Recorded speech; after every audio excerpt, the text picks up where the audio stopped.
Practice policies should foster mindfulness regarding transference and countertransference.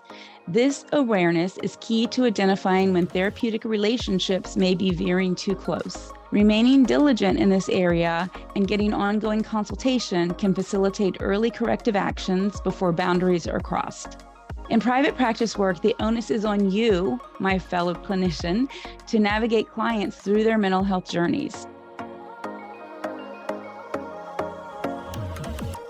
Welcome to the Colleague Down the Hall podcast. This episode is sponsored by the Collab Oasis Clinical Consultation Groups. Hi, I'm Janine Wolf, and I'm your colleague down the hall. I have a passion for helping fellow therapists get the clinical and collegial support we all need to do this work. And wow, it just keeps getting harder every day. I'm the founder and facilitator of the Collab Oasis Clinical Consultation Groups. I have been a social worker for almost 30 years, and I own a successful solo online private practice. More of us than ever are practicing in solo or online practices, and we all need colleagues to process cases with, commiserate with on those really hard days, and also to celebrate our successes with.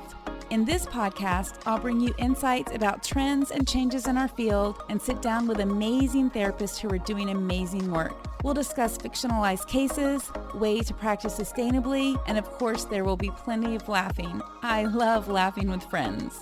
I'm so glad to have you as one of my colleagues down the hall. Hello, everyone. You are listening to another episode of the Colleague Down the Hall podcast. I'm your host, Janine Wolf, and today I want to talk to you about therapeutic boundaries in private practice. And what I'm talking about is not so much the relationship, although that is a little bit of it. I'm talking more about boundaries with your practice policies. As a seasoned psychotherapist and facilitator of the Collab Oasis consultation groups, I've guided many therapists on the intricate journey of starting a private practice. This journey, while deeply rewarding, presents its unique challenges. From managing administrative details and paperwork to setting practice policies and tackling marketing, the learning curve for novice practitioners can indeed be steep. However, one of the most critical and often difficult aspects to manage is the establishment and maintenance of therapeutic boundaries. In the realm of psychotherapy, these boundaries are the cornerstone of successful treatment and ethical practice. They keep the focus on the client's psychological well-being, foster a safe environment for open dialogue, encourage patient autonomy, and guard against potential conflicts of interest. Without clear boundaries, the therapeutic alliance can deviate into personal territory, hindering the client's progress and potentially leading to serious professional consequences. From this perspective, managing therapeutic boundaries becomes the backbone of effective practice policies. Therefore, I'm going to cover 5 comprehensive strategies for constructing boundary-based practice policies. Number 1, craft a boundaries-based practice policy. The cornerstone of your practice should be written policies with clear expectations about the interactions between the therapist and the client. This document should make clear what is acceptable and unacceptable regarding gifts, social media interactions, use of texting or messaging apps between appointments, potential encounters outside the professional setting, when payment for services is due, and late cancellation and no-show fees, to name a few. These should be included in your form consent signed by the client. Ensure clients receive this policy during their initial visit and spend time discussing it with them to enhance their understanding and compliance. Number 2, incorporate regular consultations into practice policy. Make it a practice policy to engage in regular supervision or consultation sessions. These sessions are invaluable for feedback on boundary-related dilemmas and can shed light on overlooked issues. Case discussion with a colleague or a group of colleagues can provide insight into managing complex boundary situations effectively.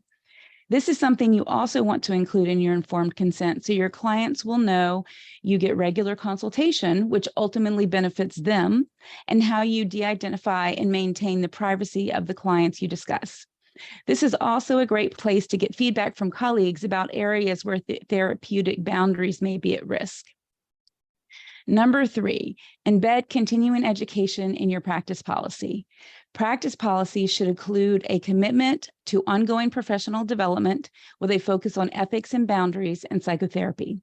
Our field continually evolves, and staying up to date is crucial to maintaining an ethical practice. Regular participation in workshops and seminars can provide practical strategies for boundary management and serve as a good reminder about the professionalism present when you uphold professional boundaries.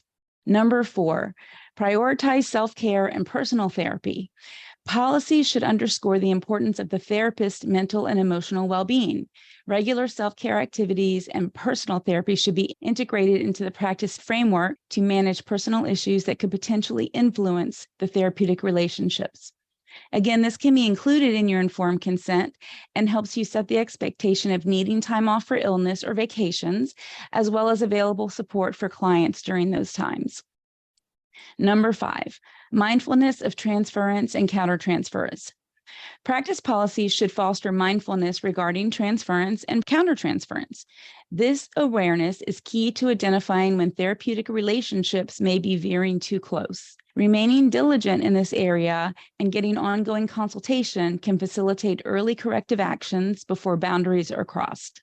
In private practice work, the onus is on you, my fellow clinician, to navigate clients through their mental health journeys. Accepting this challenge with understanding, respect, and professionalism will not only help you grow your practice, but also prevent uncomfortable situations that can occur with clients who put their trust in you. Establishing therapeutic boundaries is an ongoing and nuanced process. While these strategies serve as a roadmap, remaining adaptable to individual clients' needs is crucial. Seek advice from trusted colleagues, supervisors, or professional bodies whenever uncertainties arise. Above all, remember that maintaining healthy therapeutic boundaries and aspects of running your practice is essential for providing high-quality care to your clients, running a successful and ethical private practice, and increasing your own satisfaction and work-life balance. I hope these tips have been helpful. For everyone listening, there are new episodes of the Colleague Down the Hall podcast released every Thursday on all major platforms. Please remember, our work is hard, but it does not have to be lonely. Thank you so much for listening to the Colleague Down the Hall podcast. For show notes, links, and downloads, head over to colleaguedownthehall.com, where you'll be able to learn more about getting the clinical support you need and resources to help you work in a supported, sustainable way. If you've enjoyed this episode, please share with your therapy friends and colleagues. Subscribe to the podcast, and if you love this episode, please leave a review.